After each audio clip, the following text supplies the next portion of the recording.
जैसे कि कुछ ऐसे लॉ बताना चाहें जो लोगों को पता होना चाहिए। अभी हम लोग का एज काफ़ी कम है, तो अगर हम लोग को फ्यूचर प्लानिंग करनी है तो कैसे करेंगे अपना फाइनेंशियल फ्रीडम के लिए? सीए की कोई लव लाइफ होती है? नहीं।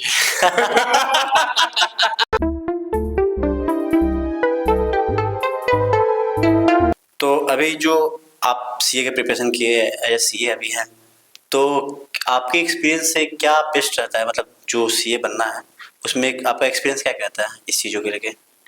सीए बनने के प्रोसेस में बेस्ट पार्ट हम लोग का यही है कि आपको मतलब क्वेश्चंस तो वही है, मतलब कि आपको पढ़ना रेगुलरली और मतलब मजे से पढ़िएगा तो आप जल्दी से जल्दी कवर अप करके आप सीए बन सकते हैं। और सीए बनने का सबसे बड़ा बेस्ट है कि सीए जब नाम के आगे सीए लिख जाता है तो लाइफ टाइम रहता है, एक तरह से वो सबसे बड़ी खुशी है। सीए की कोई लव लाइफ होती है? नहीं। आप बताना नहीं चाहते? नहीं, सीए की लव लाइफ आप मतलब ऐसा नहीं है कि रिलेशनशिप लोग नहीं रखते हैं, आप रख सकते हैं लेकिन आपको मतलब मैनेज नहीं हो पाता है, नहीं हो पाता। आप स्टडी के साथ आप मतलब अब अंडरस्टैंडिंग आपकी पार्टनर है जो भी है, आप लड़की मतलब जो भी आपकी पार्टनर है, अगर अंडरस्टैंडिंग है मतलब जैसे मेल फीमेल जो भी है, अगर अंडरस्टैंडिंग है तो चल सकता है। नहीं तो मेरे कुछ फ्रेंड्स हैं उनकी लव मैरिज भी हुई, दोनों सी हैं, मतलब सेम मेंटेलिटी के हैं और मतलब समझ रहे हैं कि सामने वाले को क्या पढ़ना है और क्या टाइम दे सकता है, तब फिर वो उसमें कोई इशू नहीं। लेकिन आप मतलब चाह रहे हैं कि 24 घंटे बातचीत करता रहे जैसे, मतलब तो ऐसा पॉसिबल नहीं, आप नहीं वो मतलब आप दोनों चीज से मतलब सही नहीं कर रहे हैं, नहीं कर रहे। हाँ। तो आप जब प्रिपरेशन कर रहे थे तो वो सारी चीजें थी? हाँ। अभी आपकी भी लव लाइफ होने वाली हो? नहीं, मैं मैरिड हूँ। मैरिड? अच्छा। ऐसा नहीं दोबारा मैरिड हो जाए आपका? नहीं, मैं मैरिड हूँ। Happily married. अरेंज मैरिज थी? हाँ, अरेंज मैरिज थी, मेरी एक बेटी भी है। ओके। 3 साल हो गए मेरी शादी। चलिए अच्छी बात है। अब आते हैं हम लोग फाइनेंशियल प्लानिंग पे, कि लोगों को बहुत सारी होते हैं कि लोग कमा रहे हैं या जॉब के पीछे भाग रहे हैं और नॉर्मल अपना लाइफ जी रहे हैं, बैक बैलेंस नहीं बन पाता है लोग को लिए फाइनेंशियली, और जिसे फाइनेंशियल फ्रीडम बोलते हैं, तो उस सारी चीज़ों पे आते हैं। अगर कोई जिसे हम लोग हैं, अभी हम लोग का एज काफ़ी कम है, तो अगर हम लोग को फ्यूचर प्लानिंग करनी है तो कैसे करेंगे अपना फाइनेंशियल फ्रीडम के लिए? क्या उसे स्टार्टिंग करना चाहिए, कैसे करना चाहिए? देखिए, सब कुछ डिपेंड करता है आपकी सैलरी इनकम क्या है, उसको सैलरी को इनकम को आप कैसे एक्सपेंस और इन्वेस्टमेंट में आप दोनों में डिवाइड करना है, उस पर सबसे पहला बेसिस करेगा। अगर आपकी इनकम 20,000 है, मतलब नॉर्मल इनकम की बात, मतलब जो जैसे जैसे 20,000 है तो आप कम से कम उसमें 2,000 रुपये आप अपना सेविंग्स करके उसको इन्वेस्ट कीजिए। मतलब 10%, मैं कहता हूँ कि आप 10% तो एकदम मैंडेटरी समझ के चलिए कि वो 10% आपकी इनकम नहीं, वो इन्वेस्टमेंट का पार्ट है। इन्वेस्टमेंट का पार्ट है, उससे आपको कोई मतलब नहीं कि आपको जो भी सैलरी आ रही है, अब लाख रुपए सैलरी आ रही है तो आपको एक्सपेंस देखना है आपका कितना है, 50,000 60,000 में हो जा रहा है तो आप एक्स्ट्रा इन्वेस्टमेंट कीजिए, रिटायरमेंट प्लानिंग कह लीजिए इसको। चाहे आपकी शौक है कि भाई हमको कार लेना है, होम लेना है, तो उस हिसाब से प्लानिंग कीजिए और नेसेसरी एक्सपेंस कीजिए। अननेसेसरी एक्सपेंस करने की जरूरत नहीं है। लग्जरी एक्सपेंस अगर आपको है तो उस चीज की प्लानिंग कीजिए कि हमको ये लेना है, लेकिन आप तुरंत उस पर ये नहीं पढ़िए कि हमको घुस जाना है। आप उस तुरंत नहीं, लेकिन की ग्रोथ धीरे 10% 15% वो ग्रोथ उतनी ही रहती। मतलब दोनों बेहतर है? दोनों बेहतर, आपका सिचुएशन क्या है उस पर डिपेंड करेगा। जो सीए की पढ़ाई है वो मतलब लोग सीए बनते हैं तो काफ़ी लोग होते हैं जो प्रैक्टिस करते करते फिर बीच में छोड़ भी देते हैं, तो उनके लिए क्या वेस्टिंग ऑफ टाइम होता है या फिर कुछ और? वो मतलब उनसे होता नहीं है? नहीं, वेस्टिंग ऑफ टाइम नहीं, या तो फिर वो शेड्यूल नहीं कर पा रहे हैं या फिर उनका इनकम नहीं, मतलब वो जनरेट नहीं हो पा रहा है कि वो जॉब में सोच रहे हैं कि जॉब में अच्छा हमको इनकम मिल जाएगा, इसलिए प्रैक्टिस उसको मतलब बंद कर देते हैं, जॉब में चले जाते हैं, या आप कोई बिजनेस करना चाह रहे हैं, मतलब कुछ भी हो सकता है। ऐसा नहीं है कि प्रैक्टिस बंद होने का कारण है कि नहीं चल रहा हो, ये मतलब वो हो सकता है कुछ भी कारण, जॉब अच्छा करना हो, बिजनेस में कुछ समझ में आ गया हो, फैमिली में कुछ अलग बात हो जाए, वो सब कुछ वैसा नहीं कि मतलब बंद करने का। अच्छा, आप जो प्रैक्टिस कर रहे थे, स्टार्टिंग में आए अपना बेतिया में और प्रैक्टिस किए, तो ऐसा कुछ हुआ 1-2 साल में कि लगा कि नहीं यार मुझे छोड़ देना चाहिए, या फिर वो अर्निंग नहीं हो पा रही थी तो ऐसा लगा कि कभी छोड़ देना चाहिए, बंद कर देना चाहिए मुझे? यार छोड़ने का तो वो नहीं, लेकिन हाँ फर्स्ट 2-3 इयर्स में लगा कि मतलब हो सकता था मैं जॉब कर लेता तो मेरी आता तो है, मन में आता तो है कि मतलब अब सीए बन गए हैं तो फिर इनकम तो हो जाए, मतलब पहले कंपैरिजन जो होता है ना दिमाग में वो आ जाता है, मेरा और मेरे फ्रेंड का जो मैं साथ में सीए हूँ उनके पास आज ये है मेरे पास,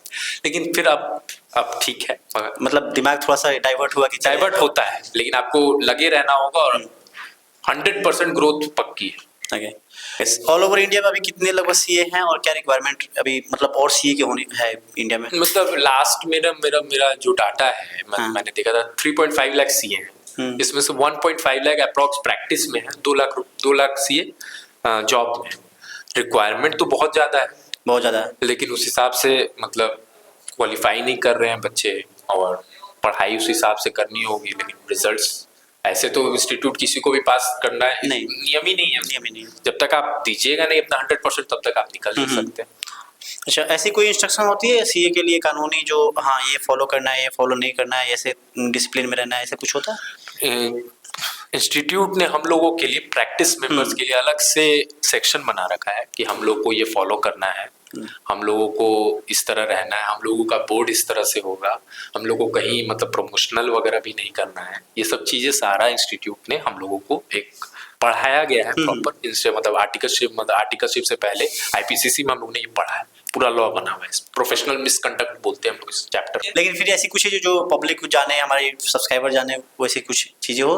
हम लोग चाहते हैं, फॉलो यही करते हैं कि एज ए क्लाइंट उन लोगों का मैक्सिमाइज हो और गवर्नमेंट को मैक्सिमाइज टैक्स जमा किया जाए, जो बने मतलब टैक्स प्लानिंग करें, हम लोग टैक्स इवेजन नहीं करें। टैक्स प्लानिंग की आप इस तरह करेंगे तो आपका टैक्स बच सकता है। हाँ। और गवर्नमेंट को ये है कि जो भी बने टैक्स इवेजन नहीं हो, कि आप फ्रॉड के केस में हम लोग पैसा बचा लें। ओके, ऐसी कुछ इंस्ट्रक्शन जो गवर्नमेंट को सीए के लिए लाना चाहिए कि आप लोगों को लगे कि हाँ ये चीज़ें नहीं होनी चाहिए, ये चीज़ें होनी चाहिए, तो ऐसी चीज़ें कुछ है? देखिए, गवर्नमेंट इंस्टीट्यूट को नहीं ओन नहीं करता है, इंस्टीट्यूट अलग बॉडी है, आप उसको रिकमेंड कर सकते हैं कि आपको ये चेंजेस चाहिए। हाँ, वही। ऐसे तो अभी बोल के तो ऐसे कोई चेंजेस हो नहीं रहे हैं, ऐसे तो मैं मतलब ऑल सारे चीज परफेक्ट है। सामने से तो सब कुछ परफेक्ट ही लगता है। हम लोग के इलेक्शंस मतलब 3 ईयरली होते हैं, अभी इस साल भी इलेक्शंस है, हर साल हम लोग के प्रेसिडेंट सेक्रेटरी चेंज होते हैं, उनके अनुसार सब कुछ प्रोफाइल मतलब चलता ही रहता है, तो फिर उसमें वैसा जो चेंजेस है वो लोग डिसाइड करते हैं। अच्छा, इनकम टैक्स जो है बहुत सारे लोग भरते हैं, और ये किन किन लोगों के लिए भरना होना चाहिए, कि मतलब सारे लोग भरना चाहिए, फिर कुछ स्पेशली लोग हैं कि हाँ इन लोग भरना चाहिए, और फिर जो टैक्स पे करते हैं उनके लिए क्या बेनिफिट होती है टैक्स पे करने वालों के लिए, तो उसके बारे में थोड़ा एक्सप्लेन करें आप। देखिए, इंडिया की पॉपुलेशन जैसे बुक्स में मतलब 140 करोड़ लोग बोलते हैं, लेकिन आप इनकम टैक्स पोर्टल पे जाइएगा तो अराउंड 10 करोड़ का रजिस्ट्रेशन हो रखा है, 7.5 करोड़ लोग अप्रॉक्स में रिटर्न भरते हैं। टैक्स भरने वालों की संख्या 10% है, इसमें से 7 लाख से कम इनकम, मतलब इस साल से स्लैब हो गया कि 7 लाख से इनकम कम रहेगी तो टैक्स नहीं जमा करना। हाँ। तो मेजर संख्या क्या, मतलब मेजॉरिटी 75% प्लस ऐसे हैं कि टैक्स नहीं जमा करते। तो मेरे अनुसार मतलब गवर्नमेंट का नियम है कि अगर आप एग्जेम्पशन लिमिट मतलब 3 लाख से इनकम कम है तो आपको टैक्स मतलब इनकम टैक्स रिटर्न भरने की जरूरत नहीं है। उससे ऊपर है तो आपको इनकम टैक्स रिटर्न भरना कंपलसरी है, आप कैसे भी इनकम कमा रहे हैं। ये नहीं कि केवल 3 लाख, आपको एग्रीकल्चर इनकम भी 3 लाख से ज्यादा है तो आपको रिटर्न भरना कंपलसरी है एज पर गवर्नमेंट लॉ। और आज के दिन में जो आधार कार्ड पैन कार्ड लिंक हो गया है आपके बैंक से, सारा डाटा पोर्टल पर आ रहा है।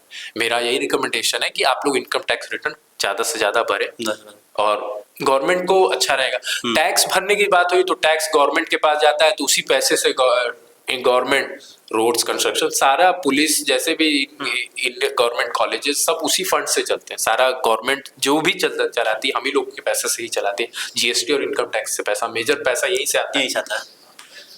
ओके, जो इनकम टैक्स है, जो उनके आप उनके बेनिफिट्स है जो पे करते हैं, वो तो आप क्लियर कर सकते हैं।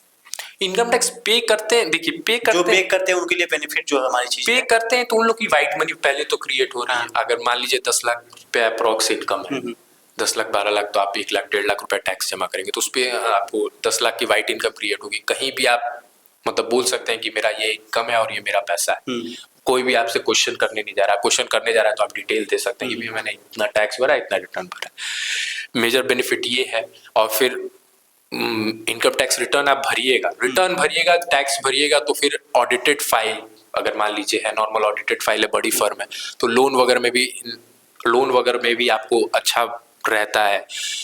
होम लोन हो गया, कार लोन हो गया, ये सब चीज में फैसिलिटी प्रोवाइड करती है बैंक।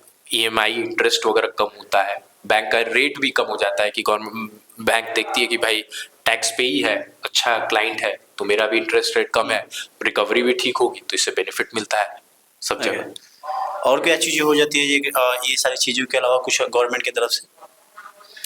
गवर्नमेंट की तरफ से आप मतलब अब टॉप लेवल पे जाइएगा तो सर्टिफिकेट मिलता है। अक्षय कुमार मतलब जो पॉपुलर है उनको हर साल गवर्नमेंट मतलब इनकम टैक्स डिपार्टमेंट एक सर्टिफिकेट देती है हाईएस्ट टैक्स पे का। अच्छा, हाईएस्ट टैक्स पे, तो इस सर्टिफिकेट मिलता है ऐसे मतलब, और सब आप सब कोई आम जनता जैसे यूज कर रहा है वैसे वो भी यूज कर रहे हैं। अच्छा, आगे जो टैक्स एविएशन होता है या टैक्स अवॉइडेंस होता है, इसमें क्या अंतर होता है? और फिर टैक्स इवेजन और टैक्स प्लानिंग कह लीजिए इसको। ओके। टैक्स प्लानिंग मतलब गवर्नमेंट का एक ओल्ड स्कीम पहले चलता था कि आप एटीसी जैसे कि इन्वेस्ट कर दें पीपीएफ में, एलआईसी में, कुछ कुछ म्यूचुअल फंड्स है जिसमें लॉक इन होता है, तो उसमें एटीसी का डिडक्शन मिलता था 1,50,000 रुपीज का। अभी भी मिलता है, ऐसा नहीं कि पहले ही था, अभी भी मिल सकता है, कोई इशू नहीं। एनपीएस में भी कर सकते हैं आप, हेल्थ इंश्योरेंस हो गया, आप लोग ये सब कीजिए तो इसका डिडक्शन मिलेगा, तो इसको टैक्स प्लानिंग कहते हैं। मतलब आपका इनकम है तो आप इस इनकम को इन्वेस्ट करके कम कर रहे हैं, तो ये गवर्नमेंट अलाउ करती है, कर सकते हैं। बहुत सारे हैं इसमें, मतलब बहुत सारे सेक्शंस हैं एटीसीसी, जैसे कि कोई एटीसी से एटीसीसीडी, एटीएच, मतलब बहुत सारे सेक्शंस हैं इसमें। हेल्थ इंश्योरेंस का भी सेक्शन है। मान लीजिए किसी को सीवियर बीमारी है, उसके लिए भी अलग सेक्शन गवर्नमेंट ने बना रखा है। सब चीज के लिए फैसिलिटी गवर्नमेंट बना रखी है, उसका बेनिफिट ले सकते हैं, गलत बेनिफिट नहीं लेना। बहुत लोग होते हैं कि गलत बेनिफिट लेते हैं, फिर नोटिस आएगा, फिर आप जवाब देते रहिए, तो फिर उसमें प्रॉब्लम हो जाती है। टैक्स इवेजन यही होता है कि आप गलत इनकम शो कर रहे हैं, आपका इनकम 10 लाख है, आप 5 लाख शो कर रहे हैं, और उसके बाद डिडक्शन ले रहे हैं, फिर इसमें आपको दिक्कत आ जाती है। तो फिर इसके बाद आप फिर ये मतलब देखिए, जो बैंक ट्रांजेक्शन है उसमें तो आप बच नहीं सकते, वहां से नहीं बच सकते, वहां से नहीं बच, तो आपको प्रॉपर इनकम शो करना चाहिए गवर्नमेंट, और गवर्नमेंट आपको टैक्स दे, आप टैक्स दे रहे हैं तो आपका भी तो वाइट इनकम क्रिएट हो रहा है, आपके लिए आगे चल के फ्यूचर एकदम बेनिफिट है। आपको टैक्स बचाना चाहिए, टैक्स मतलब टैक्स इवेजन नहीं करना चाहिए, टैक्स प्लानिंग की ओर बढ़ना चाहिए किसी भी। जो टैक्स मान लो ये ऐसे चोरी करते हैं गवर्नमेंट से, तो फिर उसके लिए कुछ कानूनी कार्रवाई होती है? बिल्कुल कानूनी का बहुत सारे सेक्शन है इसमें, बेस्ट जजमेंट का भी सेक्शन है, गवर्नमेंट ने बना रखा है। मतलब आपको टाइम टू टाइम नोटिस आता रहे, आपको उसका रिप्लाई देना है। आप रिप्लाई नहीं दीजिएगा, अभी मैं अपना केस मतलब एक केस मैं देख रहा हूँ, 2.5 करोड़ का नोटिस है उसको। 2000 मतलब जो नोटबंदी हुई थी ना 2018 में, हाँ नवंबर में जो हुई थी, उस समय का उन्होंने रिटर्न नहीं भरा था, उसके अकाउंट का ट्रांजेक्शन अप्रॉक्स 1 करोड़ का है। तो उसमें वो फंसे हुए हैं, उनका रिटर्न भी नहीं किया हुआ है, और उस समय जो अकाउंटेंट चाहे जो भी सीए उन्होंने काम किया, तो उन्होंने जो भी काम किया है वो गड़बड़ काम हो रखा है। तो वो नोटिस आता रहा और उस अकाउंटेंट ने उस आदमी को बताया ही नहीं कि नोटिस आ रहा है, उसका जवाब देना है, उसको रिप्लाई करना है। मेरे पास 3 महीने पहले ही ये केस आया, तो उसमें अब लग के हम लोग अपील में जाके उसका 20% पैसा जमा करना होगा पहले, तब हम लोग अपील में जा सकते हैं। गवर्नमेंट मतलब नियम बना रखा, इतना साल 7 साल हो गया उस बात को, 6 साल, तो आपको अपील में ही जाना पड़े। तो फिर उसके लिए आप लोग लगे हुए हैं कि कुछ मतलब 1 करोड़ का आएगा तो उसको 20% 20 लाख जमा करना होगा। तब फिर अपील का पैसा अगर सही रहेंगे तो वो पैसा वापस मिल जाएगा, लेकिन जमा भी तो 20 करना पड़ेगा। फिर वो दिक्कत है, वही ये सब दिक्कत है। लेकिन वही चीज है कि आपको मतलब मेरा मानना है कि आईटीआर तो आपको चार्टेड अकाउंटेंट से ही भरवाना चाहिए। आप जीएसटी का काम करवाइए, कोई इशू नहीं, किसी से भी आप करवा सकते हैं, क्योंकि रेगुलर मॉनिटर करना बहुत जरूरी है इसमें। ओके, जो टैक्स पेयर होते हैं तो ऐसे क्या क्या चीज़ों को उनको फॉलो करना चाहिए तो क्या कि आगे दिक्कत ना हो? जैसे अभी आपने बताया कि 1 करोड़ का उनका नोटिस आया हुआ है, फिर उनको 20 लाख जमा करना है, ऐसी चीज़ें से बचने के लिए फिर उनको क्या करना चाहिए? टैक्स पेयर को देखिए, जो भी रिटर्न भरते हैं उसका एक इंटीमेशन आता है कि आपने रिटर्न सही भरा है कि नहीं भरा है। तो उस पोर्टल पर या ईमेल पर आपको वो जरूर देखना चाहिए, और उसकी एक कॉपी अपने फाइल में जरूर लगानी चाहिए। तो आपको यही रहेगा कि मेरा रिटर्न प्रॉपरली भरा है और उसका कॉपी आपके पास है कि नहीं। ये 2 चीज आप रखिएगा तो आपको कोई दिक्कत नहीं।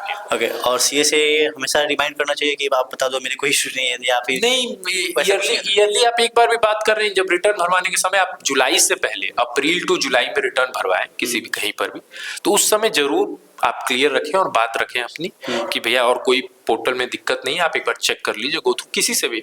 अब आप लास्ट 10 दिन में आ रहे हैं किसी मतलब रिटर्न भरवाने और उस समय सारा चेक करना चाहते हैं तो नहीं हो पाएगा। आपको समय देना होगा, किसी भी सीए को, किसी भी प्रोफेशनल को समय दीजिए, उस पर आप चेक करवा सकते हैं, कोई इशू नहीं। ओके, एक चीज़ ये है कि बहुत लोग कहते हैं जो टैक्स पे मतलब आईटीआर बनवाना चाहता है तो होता है कि एक बार में 2-3 साल का बन जाता है उसका, तो वो चीज़ें अभी भी होती है या फिर अभी बंद हो गई वो?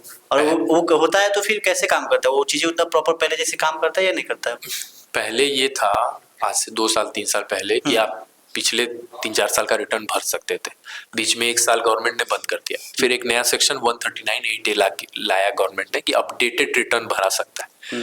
लेकिन लेट फाइलिंग उसमें 5 लाख से कम है तो 1000, 5 लाख से ऊपर है तो 5000 तो लगेगी, लेकिन 25% टैक्स एक्स्ट्रा लगेगा फर्स्ट ईयर में, और सेकेंड ईयर में 50% टैक्स एक्स्ट्रा लगेगा। तो जो भी टैक्स अमाउंट आएगा उतना अमाउट एक्स्ट्रा लगेगा। भरा तो जा सकता है, नहीं कि वही बात सेविंग कर रहे बच्चे, मान लीजिए आप बोल रहे 10% 20% सेविंग कर लेना चाहिए, तो किस फील्ड में करना चाहिए, कैसे करना चाहिए वो चीज़? वो पूरा मेंटल मतलब वो क्या चाह रहे हैं कि वो रिस्क लेना चाह रहे हैं। रिस्क के साथ रिवॉर्ड भी मिलता है, लेकिन रिस्क मतलब रिस्क है तो रिवार्ड है। लेकिन वही चीज है कि आपको रिस्क नहीं लेना है, आपको मतलब बुक वैल्यू है, तो एफडी में कीजिएगा तो 7 to 8% है, इन्फ्लेशन के साथ आपको इनकम मिलेगा। लेकिन वही म्यूचुअल फंड में, मार्केट में आप कीजिएगा शेयर की तरफ, तो उसमें आपको इनकम अच्छा मिलेगा, लेकिन उसके साथ रिस्क भी है, मार्केट गिरेगा तो आपका पैसा डूब भी सकता है। बहुत सारे ऑप्शन है, डेरिवेटिव है, फ्यूचर एंड ऑप्शन है, लेकिन आप लोग को इसमें नहीं जाना है। जिसको नॉलेज है, जो 24 आवर्स टाइम दे सकता है, तब उसमें जाना है। नहीं तो आप नॉर्मल, अगर आपको इनकम भी अच्छी चाहिए और रिस्क भी थोड़ा सा कम है, तो आज के दिन में मतलब म्यूचुअल फंड अच्छा चल रहा है। अब वन टाइम कर लीजिए, चाहे एसआईपी कर लीजिए, 10,000 20,000 मंथली, आपका इनकम के हिसाब से कह रहा हूँ मैं, ये नहीं कर रहा हूँ कि 10,000 का ही आप कीजिए, 2,000 मंथली भी आप कर सकते हैं, 10,000 मंथली भी आप कर सकते हैं, वन टाइम भी कर सकते हैं, ऐसा कुछ नहीं है, सारा गवर्नमेंट दे रही है। गोल्ड में ऑनलाइन इन्वेस्टमेंट कर सकते हैं कि भैया गोल्ड तो मेरा रहेगा ही, मतलब उसका भी है। आज सारे ऐप में, नॉर्मल फोन पे, पेटीएम, जो भी एप्स चल रहे हैं, सब में इन्वेस्टमेंट का गवर्नमेंट दे रही है। अब 500 रुपीज से आप इन्वेस्टमेंट शुरू कर सकते हैं मंथली, मिनिमम 500 रुपीज से आप मंथली एसआईपी शुरू कीजिए, जैसा है आप कर सकते हैं। रिस्क है, रिवार्ड है, इसमें 11-12% से 18% तक इनकम मिलता है, लेकिन इसमें रिस्क है, जब मार्केट गिरे तो आपका पैसा भी गिरे, आपको घबराना नहीं है। 3 साल 4 साल आपको लॉन्ग टर्म के हिसाब से इन्वेस्टमेंट सोच के चलिए, तो आपको अच्छा रिटर्न मिलेगा। ऐसा अभी तक मार्केट में दिखा है, कोई इशू नहीं आ रहा। ओके, जो मतलब म्यूचुअल फंड है ये सभी कर रहे हैं तो लॉन्ग टर्म के लिए सही है, मतलब हाँ, लॉन्ग टर्म के लिए सही है। शॉर्ट टर्म में फिर रिस्क वगैरह हो सकती है। शॉर्ट टर्म में फिर मार्केट गिरेगा तो आपको लगेगा मेरा पैसा गिर गया, वो आपको सोच के नहीं करना है, आपको लॉन्ग टर्म सोच के ही करना है, तभी आपका पैसा बनेगा। कितने टाइम के लिए मतलब करना चाहिए? अब आपका गोल क्या है? हमारा फ्यूचर गोल तो बहुत बड़ी होती है, हर किसी की बहुत बड़ी होती है, तो फ्यूचर गोल बहुत बड़ा है, ठीक बात है, तो आपको उस हिसाब से इन्वेस्टमेंट करना होगा, उस हिसाब से इनकम को आपको जनरेट करना होगा। आपको अब मान लीजिए आपको बाइक लेना है, तो आप 1 साल में भी उसको कवर कर सकते हैं। आपको गाड़ी लेनी है तो उसको 3 साल, घर लेना है तो 20 साल, वो आपकी रिक्वायरमेंट और उस पर डिपेंड करेगा। ऐसा कुछ नहीं है कि किसी का गोल दूसरा होता है, किसी का गोल दूसरा होता है। ओके, तो जो इन्वेस्टमेंट हम लोग कर रहे हैं, मान लीजिए हम म्यूचुअल फंड में कर रहे हैं तो 7 to 8% म्यूचुअल फंड में 11 to 12%, 11-12%। गोल्ड में कर रहे हैं तो उसमें भी अच्छा हाँ, मतलब गोल्ड में तो मतलब लास्ट 5 years में ग्रोथ देखिएगा तो 100% का ग्रोथ उसमें रेट में आ रहा है। तो फिर जो इन्फ्लेशन है ये भी तो हर दिन बढ़ रहा है, तो इन्फ्लेशन रेट मतलब 4 to 6% वेरी करता है। ये हम लोग इनकम तो 11-12 कर रहे हैं, जस्ट डबल कर रहे हैं। ओके, तो जो इन्वेस्टमेंट है तो बच्चों को मतलब समझ भी बहुत कम होती है।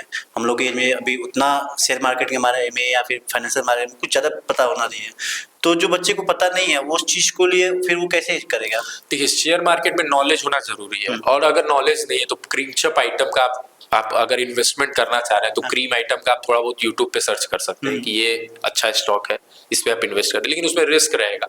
मेरा मतलब है कि अगर नॉलेज है तब स्टॉक या शेयर्स में घुसिए, कलीग से पूछ लीजिए, कुछ मार्केट में लोग होंगे उनसे आप समझिए, सीखिए, सीखने से ही आएगा। शेयर मार्केट आज के दिन में कोर्स इजीली अवेलेबल है, 6 months का कोर्स है, आप लोग उससे कर सकते हैं। और नहीं तो मतलब सेफ है और ये करना है तो आप नॉर्मल, अगर मतलब कुछ भी आप रिस्क नहीं लेना चाहते तो एफडी कर लीजिए, आपका पैसा है, कल को चाहिए, कल को आप तोड़ लीजिए, आप यूज कर सकते हैं। और थोड़ा सा रिस्क लेना चाह रहे हैं तो म्यूचुअल फंड में कीजिए, एसआईपी के थ्रू, सिस्टमेटिक इन्वेस्टमेंट प्लान कहते हैं, मंथली इंस्टॉलमेंट। तो बहुत सारे लोग ट्रेडिंग भी करते हैं। बिल्कुल, वही नॉलेज होना चाहिए। हाँ, नॉलेज होना चाहिए। और मतलब अगर नॉलेज नहीं है तो अच्छे स्टॉक्स में करने का कोई दिक्कत नहीं है, वो लॉन्ग टर्म में ग्रोथ देती है। ऐसे कौन कौन से स्टॉक जो है कि आपको लगता है कि हाँ ऐसी ये सारी मतलब बूम करने वाली है? मतलब बूम करने वाली ये तो पर्टिकुलरली नहीं, मतलब वो तो हेज फंड्स में तो हम लोग नहीं कर सकते। हाँ। लेकिन मतलब अच्छे अच्छे स्टॉक्स, अडानी स्टॉक्स, रिलायंस के, ये सब स्टॉक्स जो हम लोग देखते हैं कि बढ़ रहे हैं, तो मार्केट के हिसाब से बढ़ रहे हैं तो हम लोग कर सकते हैं, लेकिन कोई इसका वो नहीं है कि मतलब बढ़ेगा ही चाहे ड्रॉप भी होगा। अभी एविएशन फ्यूल वगैरह, एविएशन सेक्टर बहुत ज्यादा बूम करने वाला है, तो उसमें हम लोग इन्वेस्ट कर सकते हैं। जो छोटी छोटी कंपनीज है, ऑनलाइन सर्च करनी पड़ेगी, जो जो छोटी छोटी कंपनीज है उसमें इन्वेस्ट किया जा सकता है, वो बढ़ती। ओके। जो रियल एस्टेट कंपनियां हैं, बहुत सारी कंपनियां रियल एस्टेट में, इसमें यहाँ पे इन्वेस्टमेंट होती है, तो जो इसके कंपैरिजन में अदर सेक्टर जो है वो ज़्यादा बेहतर है या रियल एस्टेट में हम लोग को भी करना चाहिए? रियल एस्टेट में भी कर सकते हैं हम। रियल एस्टेट बेहतर कौन है? बेहतर देखिए, वही सिनेरियो की बात है, कौन सा आप मान लीजिए, आप इस जगह पर मान लीजिए कंपनी है, आप उसमें इन्वेस्ट किया है, अब उनके फ्लैट्स नहीं बिक रहे हैं उस सेक्टर में, तो आपको वैल्यू शेयर की कम हो जाएगी। हाँ। और वही चीज बिकने शुरू हो जाएंगी तो वैल्यू शेयर की बढ़ जाएगी। सारा प्रॉफिट एंड लॉस जो स्टेटमेंट बनता है, क्वार्टरली कह लीजिए, हाफ ईयरली कह लीजिए, सब उसी पे डिपेंड करता है उनका बिजनेस कैसा चल रहा है। ऐसा नहीं, अब रिलायंस के शेयर ले लीजिए, उनका इनकम हर दिन बढ़ रहा है तो उसमें करना ज्यादा अच्छा है, इसमें करना है, लेकिन उन लोग के शेयर्स ऑलरेडी इतने हाई है कि रेट ऑफ थोड़ा सा मतलब इनकम कम धीरे धीरे ड्रॉप होते जा रहे हैं। शेयर्स बहुत है, बहुत शेयर्स, बहुत सारे शेयर्स। आजकल देखिए 1 रुपए का भी शेयर मिल जाता है। 1 रुपए माइनस में माइनस में भी मिल जाता है। बहुत, हाँ मिल रहे हैं, जो नई नई कंपनीज आ रही है हाँ। उनको शेयर दे ही नहीं। अभी पेटीएम का शेयर आया, LIC का शेयर है, सब चीज का शेयर मतलब आ रहा है। आपको इन्वेस्ट मतलब पैसा सबको चाहिए, आप शेयर में नॉलेज रखना पड़ेगा, बिना नॉलेज के मत घुसिए। तो इसमें ज्यादा रिस्क होती है? ये रिस्क है, बहुत ज्यादा रिस्क मतलब इसमें आप शेयर बहुत छोटे लेवल पे है, इसमें फ्यूचर एंड ऑप्शंस है, डेरिवेटिव्स है, बहुत सारा इसमें मतलब पुट है, ऑप्शन पुट है, प्लस है, मतलब कॉल अलग है। तो इसमें घुसना बहुत ज्यादा, जो नॉलेज रखते हैं वही जाए, ये तो नहीं जाए। फ्यूचर एंड ऑप्शन सेफ है? नहीं, बिल्कुल नहीं। कोई मतलब कोई भी सेफ नहीं है? नहीं, फ्यूचर ऑप्शन जाना ही नहीं है किसी को, नहीं जाना है। अच्छा, नॉलेज नहीं, बिल्कुल नहीं। कुछ फ्यूचर एंड ऑप्शन के बारे में बताएं कि लोगों को, ताकि उससे अवेयरनेस आ जाए लोग में। फ्यूचर एंड ऑप्शंस में ये होता है कि आपको मतलब वो देखना होता है कि प्लस मतलब शेयर्स जो प्लस होंगे कि माइनस होंगे, मतलब आपको अपने से एनालाइज करना होगा कि बढ़ेगा कि कम होगा। अगर बढ़ेगा तो आपको पैसा मिलेगा, कम होगा तो मतलब अलग अलग सेक्टर है इसमें। स्पेकुलेशन इनकम कह लीजिए ना, स्पेकुलेट करना है आपको। ओके।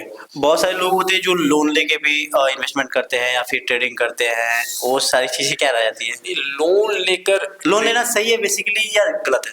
नहीं, लोन लेना सही है, लेकिन आप लोन किस लिए ले रहे हैं वो पहले आपको सोचना होगा। आप लोन ले रहे हैं गाड़ी खरीदने के लिए, तो उतना इनकम आपके पास EMI होना चाहिए कि आप उसको रीपेमेंट कर दें। ऐसा नहीं कि आप ले लिए। लोन लेना सही है, आज के बिजनेस लोन लोग लेते हैं, इतना गवर्नमेंट बैंक बांट रही है, तो बिजनेस में आप पैसा लगाइएगा तो पैसे से पैसा बन रहा है, आप उसका इंटरेस्ट रेट जमा कर रहे हैं। गाड़ी का आप पर्सनल लोन ले रहे हैं तो आप उसका इंटरेस्ट रेट जमा कर रहे हैं। जहां आप पैसा वापस नहीं कर सकते हैं तो फिर वहां पर लोन लेने की क्या चीज, मतलब जो अननेसेसरी के एक्सपेंस है उस पर लोन बिल्कुल ना ले। बहुत लोगों के पास होते हैं, कोई अपनी खुद की कैपिटल होती नहीं है और लोग वहाँ से लोन लेके इन्वेस्टमेंट शुरू कर देता है, अपना बिजनेस स्टार्ट कर देता है। तो मान लेते हैं अगर हम 10 लाख का लोन भी ले रहे हैं कि बैंक से, तो उसका जो EMI बनेगा लगभग 25-28 हज़ार के करीब में बन जाएगा 5 साल के लिए अगर लेते हैं तो। फिर वो अगर 10 लाख का इन्वेस्टमेंट भी करता है तो स्टार्टिंग में तो होगा नहीं, 1 मंथ तो उसका अपना बिजनेस सेटअप करने में ही लग जाएगा। फिर उसकी 6 मंथ्स का लॉक इन रहता है, 6 मंथ्स तक। हाँ, 6 मंथ का लॉकिंग पीरियड रहता है। ओके। तो जो वो मतलब 1 मंथ तक वो फर्स्ट अपना पेमेंट कर देगा, फिर जो एस्टेब्लिश होती है, फिर उसमें मेरा मानना यही है कि अगर कोई लोन ले लिया 5 साल के लिए, वो 30 हज़ार का मान लीजिए पेमेंट ही कर रहा है, तो उसमें उसका जो मार्जिन होता है तो उसका सारा चीज़ तो उसी में लोन पेमेंट में चला जाता है। तो मेरा भी बस कहने का मतलब यही था कि जो खुद का कैपिटल नहीं है वो लोन लेके अपना बिजनेस शुरू कर सकते हैं या फिर नहीं? लोन शुरू करने के लिए कहीं ना कहीं से शुरू करना होता है और पैसे बिजनेस में लगेंगे। फिर तो वही हो जाता है कि मतलब जितना कमाएगा वो सारा तो अपना तो शुरुआत में आपको पेमेंट कर देगा। शुरुआत में तो करना ही पड़ेगा आपको, वो सोच के चलना पड़ेगा, नहीं तो फिर आप बिजनेस शुरू ही नहीं कर पाइएगा। लॉन्ग रन में आपको 1.5 ईयर 2 साल के बाद आपको ब्रेक इवन ऐसा आएगा कि आप इनकम भी कर रहे हैं और आपका खर्चा भी निकल रहा है। तो ऐसा सोचिएगा कि फर्स्ट डे से हमको इनकम हो जाए, मेरा खर्चा भी निकल जाए, तो ऐसा कोई भी बिजनेस में पॉसिबल नहीं। जब आप अपना कैपिटल ही नहीं यूज कर रहे, अपना पैसा ही नहीं लगा रहे, तो आपको ये सोच के चलना होगा कि 1 साल 1.5 साल हमको जीरो पे हम रहेंगे, कम से कम पैसा वापस करके उसको आगे बढ़ाएंगे। फिर तो उसकी फैमिली भी है, फैमिली को भी देख चलाना है तो और अपने बिजनेस को भी EMI पे करना है, तो फिर उसमें क्या इनकम होगा? नहीं तो फिर आपको इनकम का आपको रेशियो बढ़ाना होगा, अलग अलग फंड में आपको इन्वेस्ट करना होगा। ऐसा थोड़ी ना कि आप उसी के भरोसे कर पाइएगा, तो फिर कीजिए ही मत। मतलब वो सेफ नहीं है मेरे हिसाब से। नहीं, वो सेफ लॉन्ग टर्म में सेफ है। अगर आज 10 लाख रुपया लगा रहा है और उसका इनकम अगर मान लीजिए उतना ही है, तो आगे चल के उसका बिजनेस ग्रोथ करेगा तो ऑटोमेटिक करेगा। आप चाह रहे हैं कि फर्स्ट डे से उसका घर का भी खर्च दे दें हम और लोन का भी रीपेमेंट हो जाए, तो वैसा नहीं, पॉसिबल अगर मैं 10 लाख की इन्वेस्ट कर ही रहा हूँ तो मेरे हिसाब से मंथली अगर अर्न भी कर रहा हूँ, ज़्यादा से ज़्यादा मैं कर पाऊंगा तो 30 से 40 रुपये कर पाऊंगा, उससे ज़्यादा नहीं। स्टार्टिंग में तो वो भी नहीं होगा, मतलब 10 से अभी मुश्किल होगा, तो फिर वो तो हमारा लॉस में ही जाएगा ना। हाँ, लॉस में जाएगा। तो आपको माइंड मेकअप करके चलना होगा, माइंड मेकअप कर चला माइंड मेकअप करके चलना होगा। आगे। तो ये मतलब करने का मतलब कि आप खुद के कैपिटल से थोड़ा शुरू करके तो उसमें बैलेंस बन सकता है। हाँ बिल्कुल, उस पे आपको इंटरेस्ट नहीं देना होगा, तो उस पे कैपिटल आप हाफ अपना लगा लीजिए, हाफ बैंक का लगा लीजिए, वो कर सकते हैं। ओके, जो लोग लोन के ट्रैप में फंस चुके हैं, और ये लोन ट्रैप पहले किस तरह का काम करता है, एक चीज आप पहले लोगों के लिए करिए। लोन ट्रैप में फंस चुके हैं, मतलब लोन ट्रैप जो होता है कि बहुत सारे लोग होते हैं कि एक लोन ले लिए, ठीक है, और फिर उसकी ईएमआई चुकाने के लिए उनके पास वो अर्न नहीं हुआ, फिर वो दूसरा लोन ले लिए, फिर उनकी जो लोन की अमाउंट है वो तो बढ़ जाती है, साथ में उसका इंटरेस्ट भी बढ़ जाता है, फिर उसको चुकाने के लिए फिर तीसरा करते हैं, तीसरा करने के लिए चौथा करते हैं, फिर वो हमेशा फंसे रहते हैं लोन ट्रैप में। तो उस चीज़ के लिए कैसे बैलेंस करेगा, कैसे निकले उस चीज़ से? इस चीज में सबसे पहले ना पेन पेपर, मतलब मेरा जो है कि आपको ये पहले एनालाइज करना होगा कि आपने कहाँ कहाँ से लोन ले रखा है। पहले तो ये मतलब ब्रॉड डाउन मतलब कीजिए कि मान लीजिए आपने 10 लाख रुपया लोन ले रखा है, तो किस किस सेक्टर, मतलब कहाँ कहाँ से, बैंक से ले रखा है, पर्सनल लेवल पे ले रखा है, कहाँ कहाँ से आपने लोन ले रखा है वो लिख लीजिए। किस लिए लोन ले रखा है, मान लीजिए कि गाड़ी के लिए लोन ले रखा है, मतलब बाइक के लिए ले रखा है, बिजनेस के लिए, वो सब मतलब देखिए। उसमें फिर ये एनालाइज कीजिए क्या अननेसेसरी का एक्सपेंस है। अननेसेसरी मतलब कि इसका जरूरत ही नहीं है तो भी हम इस पर हम एक्सपेंस कर रहे हैं, एक्सपेंस को कम करना है, तभी आपका वो लोन का पैसा वो आपको कम होगा। हाँ। और ये चीज होगा में मान लीजिए आप बिजनेस ही कर रहे हैं तो ओवर स्टाफिंग है, यहाँ पर 1 लोग की जरूरत है, आप 3 लोग को लगा रखें, तो 2 लोग का पैसा आपको बचाना होगा, उसको वहां पर से हटाना होगा, तो उस पर आपको कम करना होगा। मतलब और ये कर सकते हैं कि आपको इनकम कैसे बढ़ सकता है, उसको आपको देखना होगा, इनकम बढ़ा के। और लोन को आप ये भी कर सकते हैं कि लोन मान लीजिए 10 लाख रुपए का आप लोन ले रखे हैं टोटल, आप इंटरेस्ट रेट 12-13% दे रहे हैं, कोई चीपर लोन आपको मिल जाए तो वो लोन को आपको सधा दीजिए। Cheaper loan rate of interest पे 8% 9% अगर कहीं लोन मिल रहा है तो आप रेट ऑफ इंटरेस्ट उस पर ले लीजिए, तो आपको 4% का ऐसे ही फायदा हो जाएगा। ऐसे तो गवर्नमेंट तो अलाउ ही नहीं करती होम लोन और व्हीकल्स लोन के अलावा कोई ऐसे, मतलब 8% में मिल रहा। 8% पे लोन नहीं मिलता, नहीं मिला। 12%। फॉर एग्जांपल मैं 11 हाँ, हाँ। ऐसे आप देखिएगा तो प्राइवेट सेक्टर में 18% 24% पे भी लोन हाँ, देते हाँ। हैं, तो आप अगर वो लोन आपके पास है तो बैंक के द्वारा 12% 13% पे आप लोन लीजिए, उनको सधाइए, कम से कम वो तो पैसा हटेगा। जनरली लोग उसी में फंसे हुए हैं, उसी में फंसे हैं, प्राइवेट वाले 12% के ऊपर उन लोग का ये लोन इंटरेस्ट रेट है, है, उन लोग पे फंसे हुए हैं। हाँ, तो जनरली लोग उसी में फंसे हुए हैं। तो मेनली ये है कि गवर्नमेंट से मॉर्गेज करके ले ले या फिर बहुत सारी चीजें वो सबसे ज्यादा बेनिफिट है। अदर जो प्राइवेट बेसिस पे लोन ले रखा है उन लोग का रेट ऑफ इंटरेस्ट हाई है, बहुत ज्यादा है, बहुत ज्यादा है, तो वो जल्दी लोन आपको प्रोवाइड जरूर कर देते हैं, लेकिन फिर आप पेमेंट नहीं करवाने के बाद आप फंस जाते हैं। तो उस चीज को चेंज कीजिए, आप 24 की जगह उसको 12 पे ले आएगा तो आप ऑटोमेटिक 12% सेव कर रहे हैं। और इनकम बढ़ाने का जगह देखिए कि इनकम मैं कैसे बढ़ा पाऊं कि उस पैसे को मैं वापस कर पाऊं। तो धीरे धीरे करके देखिए, तुरंत तो किसी चीज का भी निवारण नहीं है कि तुरंत हो जाए, लेकिन वे आपको बैठ के वे निकालना पड़ेगा कि कैसे। ये मत घबराइए कि लोन आ गया है तो फिर अब मैं कैसे करूं, तो आपको सब कुछ एनालाइज करके उसको पेमेंट करके खत्म करना होता है। ओके, ऐसी कुछ चीजें जो लोगों को थोड़ा सा अपने इनकम के स्रोत बढ़ा पाए, जैसे आपकी कुछ इनकम के स्रोत बढ़ा पाए, तो इनकम के स्रोत बढ़ा पाए तो आपको पास पैसा होना चाहिए, पैसे से ही पैसा बनता है। हाँ। बिना पैसे के आप अच्छा, एक कहावत बहुत फेमस है कि मेरे पास कुछ नहीं था और मैंने जीरो से शुरुआत की, 1 रुपया मेरे पास भी नहीं था।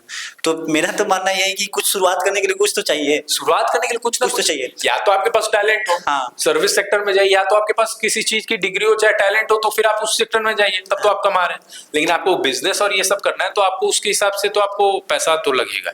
आप सर्विस सेक्टर में तो आप अपना टैलेंट दिखाकर आप पैसा कमाइए।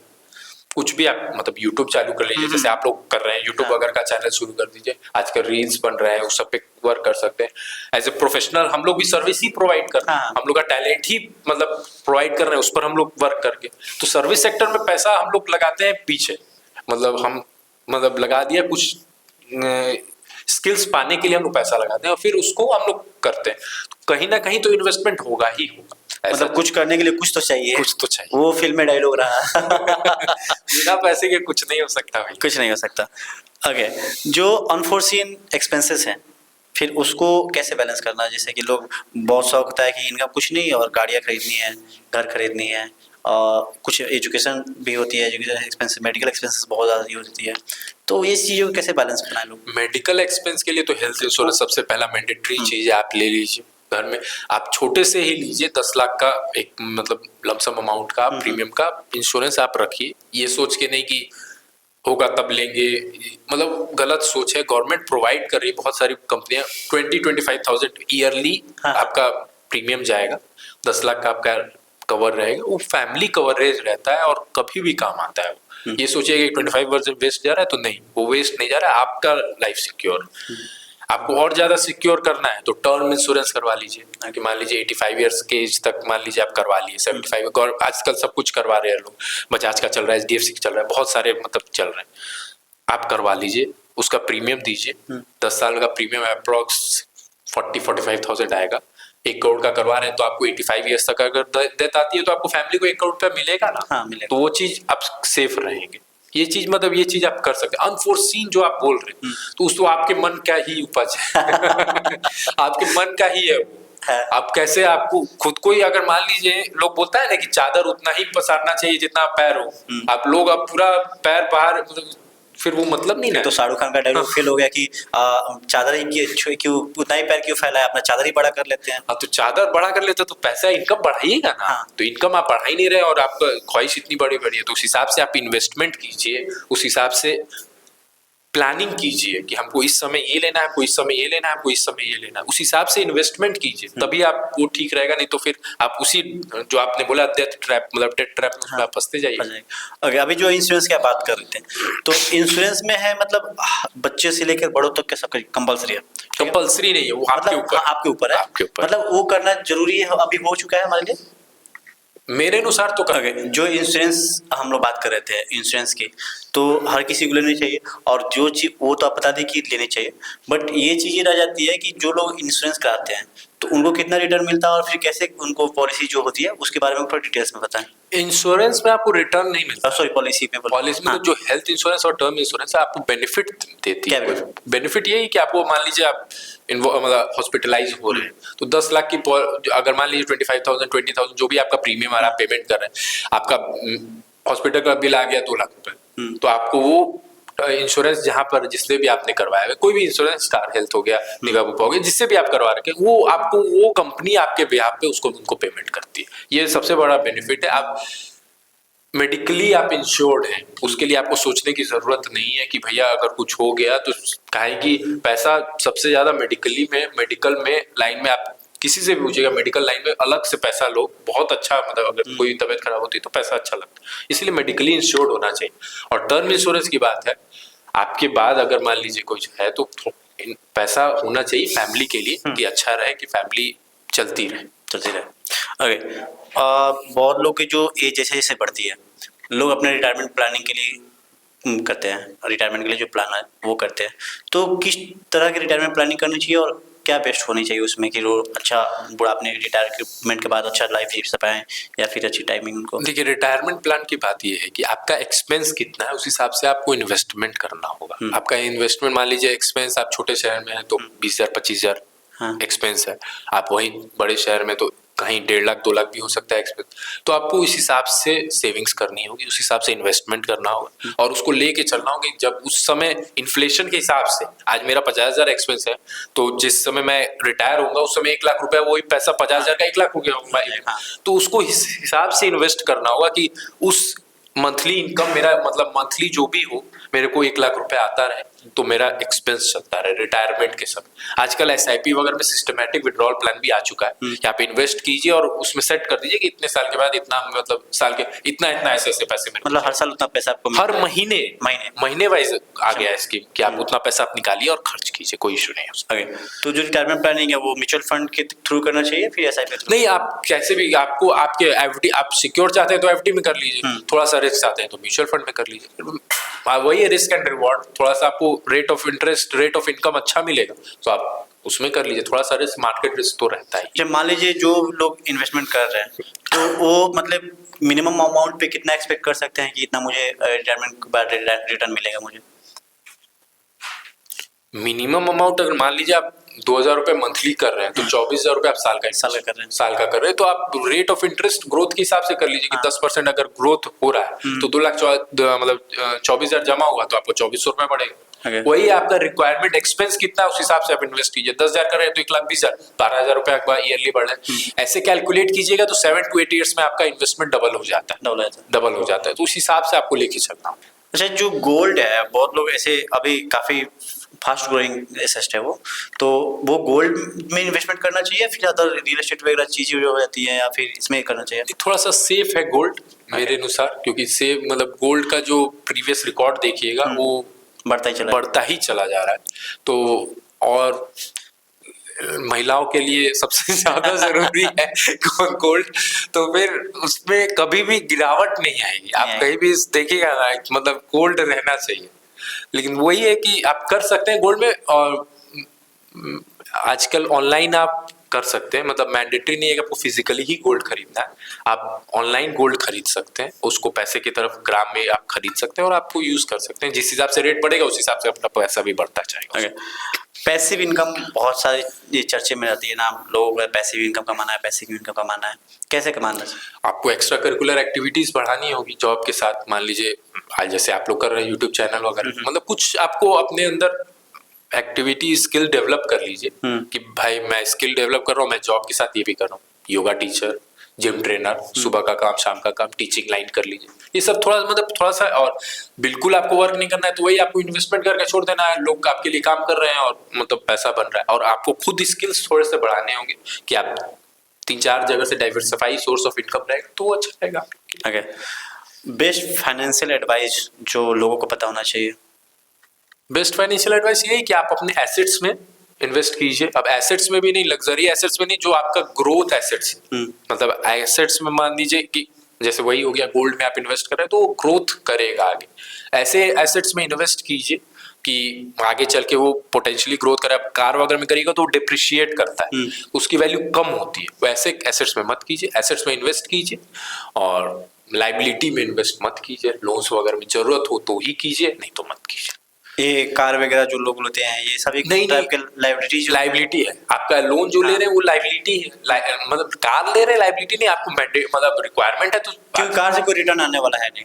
अब ऐसे देखिएगा तो रिटर्न नहीं है, लेकिन आपको तो लाइवलीहुड के लिए चाहिए कार। हाँ, लाइवलीहुड के लिए लीजिए, लेकिन मतलब अननेसेसरी, मतलब शो ऑफ वगैरह के लिए मतलब लोग तो काफी ज्यादा शो ऑफ में है। तो वही है, उसीलिए डेट ट्रैप में आदमी आज के दिन में क्या है, लोगों के पास 50,000 भी अगर पॉकेट में है तो वो कार ले सकते हैं EMI पे। लेकिन उनको ये भी तो सोचना है कि मैं EMI कैसे दूंगा, आगे कैसे मैं इनकम करूंगा। 50,000 पॉकेट में 6 लाख 7 लाख की कार आप ऑटोमेटिक आप ले सकते हैं, लेकिन जरूरी हो तो ही लीजिए, नहीं तो मत लीजिए। क्योंकि आज के दिन में फाइनेंस करने वाले तैयार हैं, वही 20% 24% इंटरेस्ट रेट पे आपको दे देंगे और फिर आपको पेमेंट करने में वो दिक्कत हो जाएगी। वो लोग नहीं सोचते हैं, बस ले ले।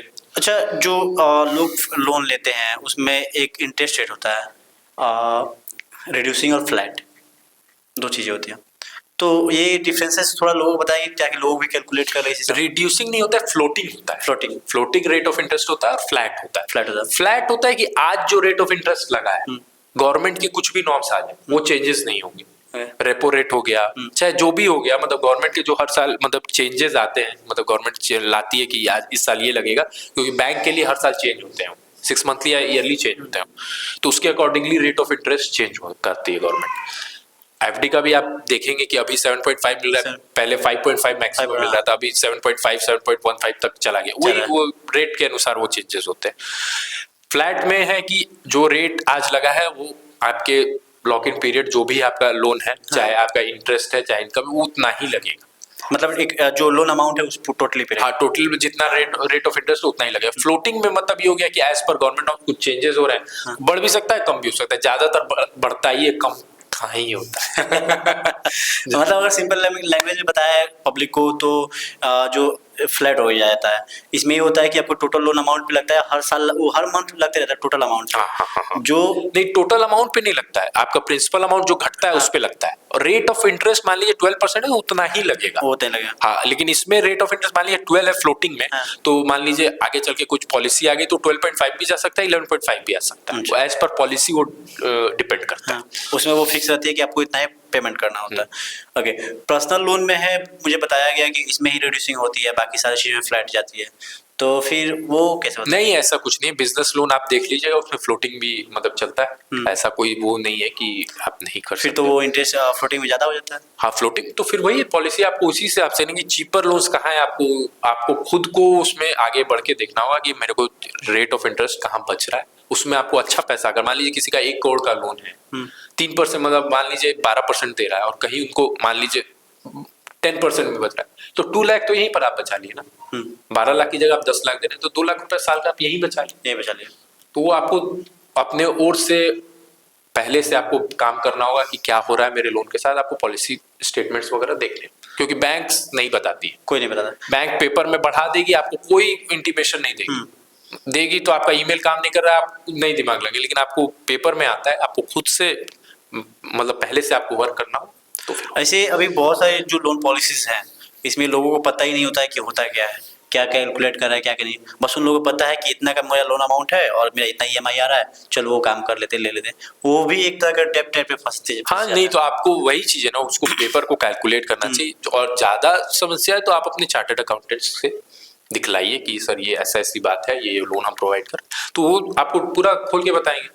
उनसे तो आपके क्लाइंट है, वो आप उनसे काम भी करवा रहे हैं साल का, तो वो बताएंगे प्रॉपर्ली कि क्या दिक्कत और क्या सही है, मतलब क्या करेक्शन हो सकता है। कहने का मतलब है कि जब पिछले बार मैंने एक डॉक्टर साहब जो संकेत कुमार है, उनके साथ पॉडकास्ट कर रहे थे, तो वो बोल रहे थे कि अगर कोई भी माउथ में प्रॉब्लम हो या दांतों में कोई प्रॉब्लम हो तो डॉक्टर को बिल्कुल ना बोले। तो मतलब वही चीज़ आपके पास भी आई थी, कोई भी फाइनेंशियल कंडीशन रहती है तो CA को ना बोले, मतलब आज CA के पास। तो ये सारी चीज़ें हो जाती है ना। चलिए, बहुत बहुत धन्यवाद सर, आप हमारे इतना कीमती टाइम दिए हमारे लिए, बहुत बहुत इसके लिए शुक्रिया, थैंक यू।